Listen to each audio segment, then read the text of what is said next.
What on earth is this food? Huh? My mother-in-law Pam exclaimed, tossing my container straight into the trash.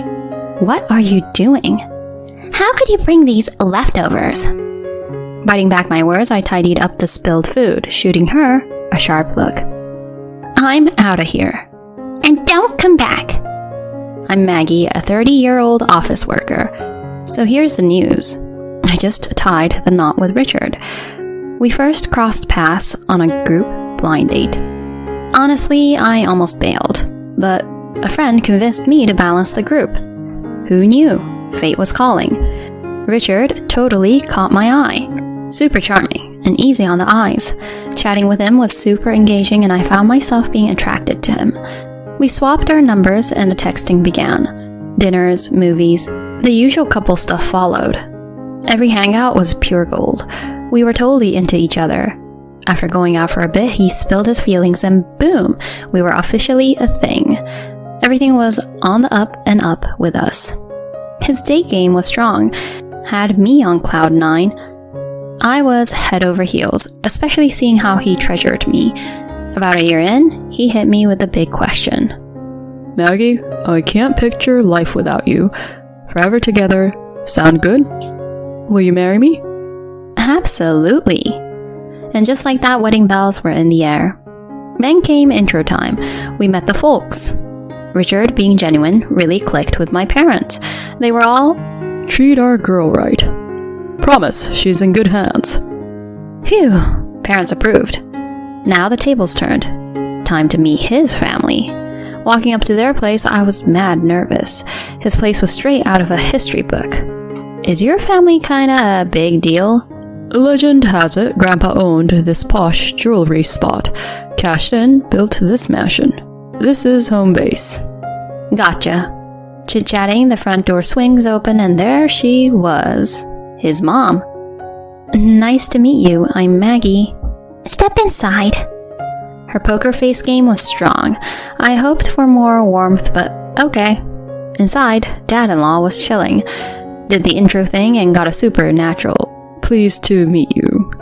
Awkward silence filled the room. Richard, trying to lighten things up, was like, oh yeah, we brought some treats.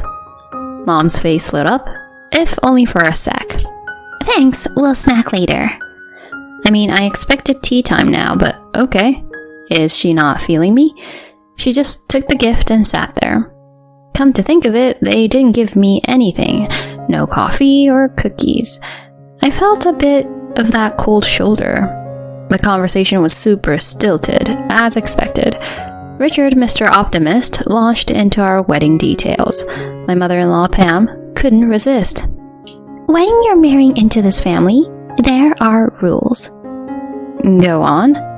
Big house, right? Family get-togethers are a monthly thing here. All right. We expect you at every shindig. Plus, pre-party setup? That's on you. You're kidding. She went all ultimatum on me. What? I glanced at Richard. He tried to soften it. It's kinda how we roll. Hope you get it. I really want this to work, but monthly family bashes sound daunting. Is this even a good idea? Doubts were creeping in. This might be over your head. It's a high society thing. Her smirk? Ugh. Felt like she was looking down on my family. Not cool at all. It's all good. I hope to get along with the family. She looked thrown off. Great, I'm eager to see. Her eyes were just as fiery as mine, and that wrapped that day. Later, the whole family jam happened. Pam was still talking sarcastically. After my folks asked me if I was sure about marrying Richard and into his family, I totally got where my parents were coming from, but I was smitten with him at that point. Plus, I felt that backing out would be letting my mother-in-law win, so the thought of canceling the wedding didn't even cross my mind. We had our beautiful wedding, jetted off on our honeymoon, and started our married life. About a fortnight later, we had one of those family gatherings Pam had talked about. We decided to give it a shot. I was curious if the rest of the family would be more welcoming, or if they'd be as frosty as her. Stepping into their home, there she was, seemingly waiting just for me. Took you long enough. hurry up and get ready," she said, her face as cold as ice, and steered me into the kitchen. I slipped on an apron, and she said, "You're on food duty for 20 today." I thought to myself, are you kidding? Why such a big get-together outside of holidays? Cooking under her watchful eye was daunting. She critiqued me nonstop. "You're all thumbs. Do you even know how to handle a kitchen? Your chopping's all over the place." But I've always been confident in my cooking. Heck, I felt she wasn't any better with a knife. Maybe she was just looking for excuses to nitpick. I brushed her comments aside, focusing on the task at hand. Time was ticking, and guests were coming. After wrapping up in the kitchen, I felt wiped out. I was about to catch my breath in the living room when my father-in-law Wally chimed in. "Hey, could you set the table?" So there I was, laying out dinnerware. I was dying for a breather, but no chance. With everything set, I plopped down on the sofa with some water. Pam was quick to notice. "Why are you sitting? Say hi to everyone." It felt a bit over the top since I was merely resting for a second, but I figured I should mingle, so I headed over. The room was packed. I was overwhelmed. About 20 folks, just like she said. Some looked familiar from the wedding. As I introduced myself, they all responded warmly. When they got a taste of the food I'd prepared, the compliments rolled in. "You made this, Maggie?" "Yes, I hope you enjoy it." "It's outstanding. Well done." "Much appreciated."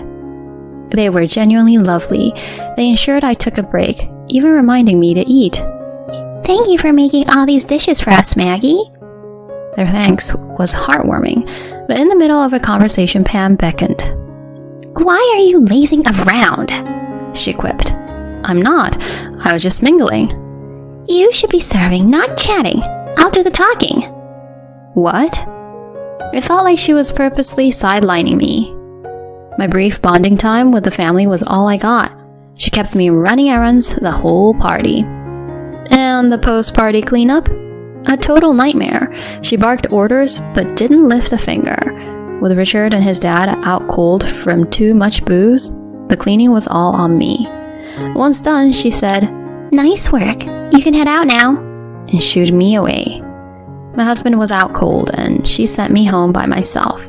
I left utterly drained and miffed. Her behavior was one thing, but my husband's indifference?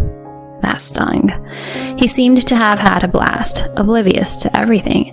I felt alone, realizing he wasn't my ally. The next afternoon, he finally showed up. "Why'd you bail last night, Maggie?" "What do you mean? Your mom sent me packing." "That doesn't sound like my mom," he said, clearly taken aback. "Well, she did. She's been riding me since the party prep started." His face went from disbelief to anger as I filled him in. "Enough with the lies. Why do you keep lying like this? Have you lost your mind from drinking too much?" Honestly, I was dumbfounded. I never imagined he'd trust his mom so much more than me. Even with his parents' previous antics, I held on to the hope that he'd back me up. But that hope vanished quickly. From that point on, I started having doubts about him. I questioned whether we could keep going like this. We were newlyweds after all, just about half a month in. I figured I'd give it a year, if only for the sake of the folks who celebrated with us at the wedding. With that resolution, I kept going with our marriage. He tends to bounce back after blowing up, so thankfully everyday life wasn't like walking on pins and needles. A month later, another gathering at the in-laws loomed. Prepping myself, I made my way there, curious about how many I'd be cooking for this time. I greeted. "Good morning, Pam." "Come to the kitchen right away." Per usual, she was straight to the point. Donning my apron in the kitchen, I noted fewer ingredients. Asking how many guests to expect, she responded dismissively. 7. "Just 7? Got a problem with that?" No. I was taken aback.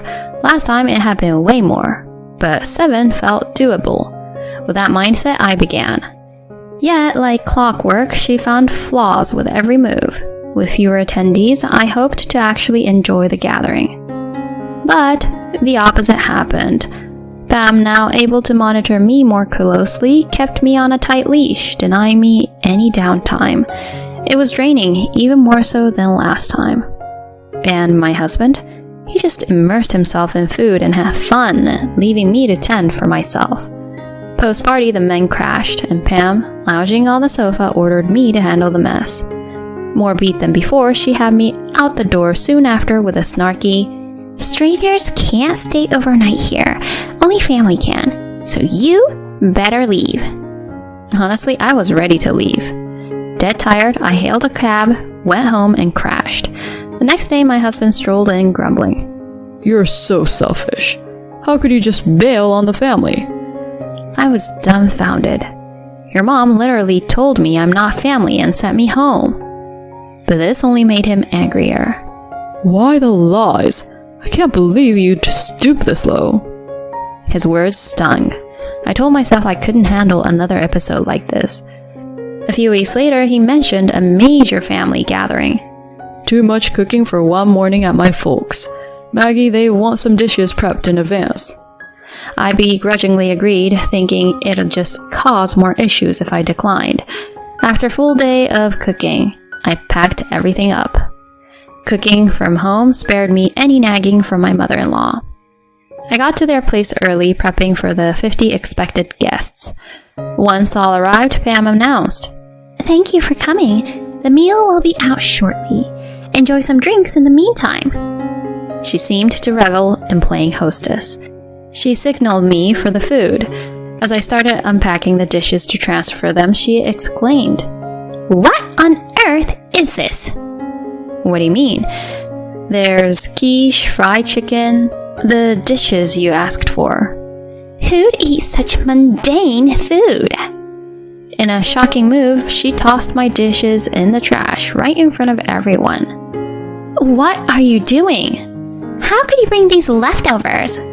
"I apologize, everyone. My daughter-in-law made a mistake. But don't worry, I've prepared some exquisite appetizers for you all." Turns out she'd planned this humiliation from the start. After I spent hours in the kitchen, she carelessly discarded the food right in front of our family, making me feel small. It was clear she was trying to push me around, aiming to have me in her grasp. How she managed that with such ease is baffling. Without uttering a word, I tidied up and shot her an icy look. "I'm out of here. "And don't come back." And just so you know, I want a divorce." My outburst left my in-laws and husband speechless. Their only reaction was a stunned, "What?" Wait a minute, Maggie. How'd you jump to divorce? This wasn't on me. We just celebrated our 3-month anniversary. Imagine the gossip. He complained.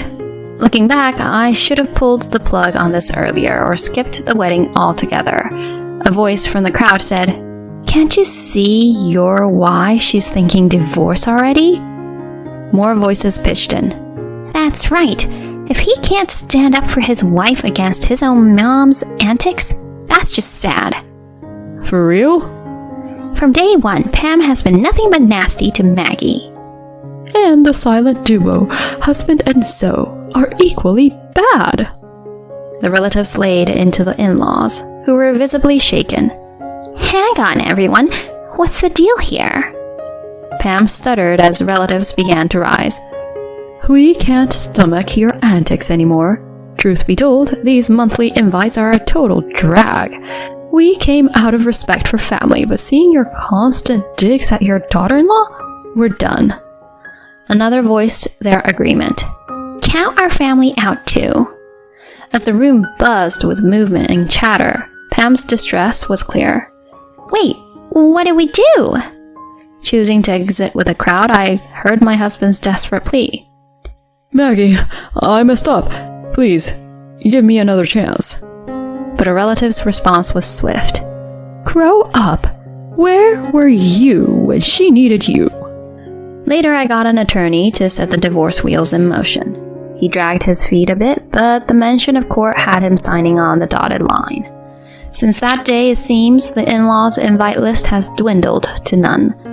Word is, Pam's now a shadow of her former self. And my ex? He's become the joke at his office and around town, known as the guy who lost his wife in a flash. Rumor has it, work's not going so well for him. Can't say I'm surprised. Meanwhile, I've settled back with my parents and jumped back into my career. Thank heavens I hung onto that job post-wedding. For now, it's all about work and saving up. I've pressed pause on the whole love scene, but when I'm game to dive back in, I'll be vetting the in-laws for sure.